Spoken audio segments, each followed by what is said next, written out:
আজকে দেখলাম ফেসবুকে হাতে বেলা ছাড়া যেটা নাকি আমরা বেলুন দিয়ে রুটি বানাই, চালের রুটি, ওইটা হলো এভাবে বানাচ্ছে। তা আমিও আজকে গাইস এভাবে বানানোর চেষ্টা করছি, যেটা হলো চালের রুটি দিয়ে। আজকে হচ্ছে গরুর মাংস দিয়ে খাবো। তার মধ্যে যেভাবে আমি দেখলাম ফেসবুকে 1 কাপ চালের গুঁড়া আর হচ্ছে 1 কাপ থেকে কম হচ্ছে ময়দা, একটু তেল দিল, একটু লবণ দিল।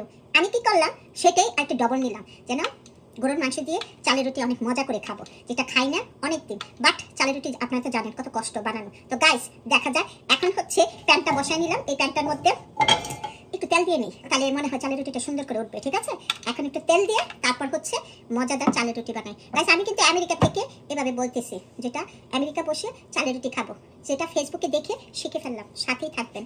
একটু তেল দিয়ে নিই, মানে কি তেমন না, অল্প একটু তেল দিলাম, যেটা হলো যেন চালের এটা মানে রুটিটা অনেক সুন্দর হয়। গাইস যার ভিডিওটা দেখলাম তার রুটিটা নরম নরম ফুলা ফুলা, খুব মজার দেখে আমার একেবারে খুব খেতে ইচ্ছে করলো। তাই আমি আজকে চলে আসলাম চালের রুটি এইভাবে বানানোর জন্য। এখন দেখা যাক। বিসমিল্লাহ। 1 চামচ দিলাম।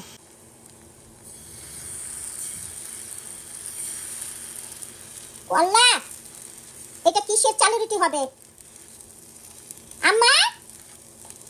এটা তো একটা চটা হয়ে গেল। এটা এদিক দিলে ওদিক যায়, ওদিক দিলে ওদিক যায়। এখন এটা তো আমি বলবো না চালের রুটি। আচ্ছা দেখা যাক, এটা কি ঢাকা দিব? না, চালের রুটি কি আমরা যে কোনো রুটি আমরা কি ঢাকি? তো ঢাকলাম না। দেখা যাক, হইতে থাকো।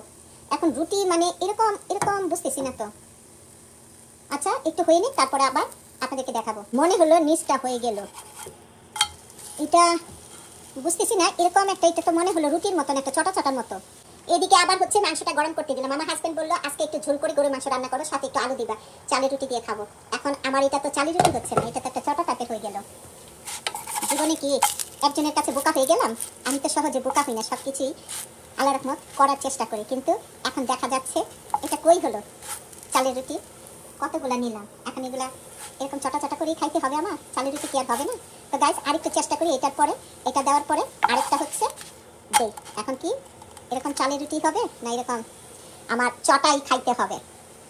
তো যেন সুন্দর করে উঠেছে তার জন্য কিন্তু আমি নিচে একটু তেলও দিয়ে নিলাম। পরেরটা বানাই আবার দেখি।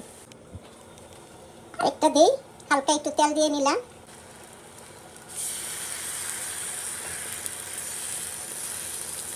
কিন্তু রে ভাই, এটা তো আমাদেরকে ঠকানো হলো এই ভিডিওটা করে। কিন্তু এটা তো এদিকে তো আবার বাঁকাতেরা হয়ে গেল। এটা তো আল্লাহ, এ আম্মা এটা কি হয়ে গেল এইটা? আচ্ছা দেখি, কিন্তু ফুলার তো গন্ধই নাই। ওই রুটিটা যা দেখলাম একেবারে টুসটুস হয়ে রুটিটা ফুলে, মানে তখন দেখি মনে হলো যে আমি তাড়াতাড়ি করে খাই। যেটা মাংসটা এটা রান্নাটা আগে করলাম, গরমে দিলাম, খাবো ভাবছি। এই কিন্তু রে ভাই, খাওয়া তো যাবে, হাতে তৈরি করা, আল্লাহর নিয়ামত, এমন করে কিছু ফেলানো নাই। বাট কখনো রুটি তো তৈরি হলো না, এটা যা ভাবছি তা হলো না। তো তাই খাই। এখন হলো খাওয়ার পালা। যেটা গাইস এটুকু মাংস নিলাম, বেশি নেই নাই, চালের রুটি, কিন্তু নরম হলো, কিন্তু রুটিটা রুটি হলো না। যেটা ফেসবুকে দেখলাম এটা মানে আমি বলবো যে এটা এভাবে হবে না কোনোদিন, কিন্তু আমি তো সেম ওই পদ্ধতিতেই ট্রাই করলাম। তো গাইস খেয়ে দেখি। গরম। আমেরিকাতে বসে চালের রুটি খাই, হাতে বেলতে হয় না। আমার মতো এরকম করে খাবে।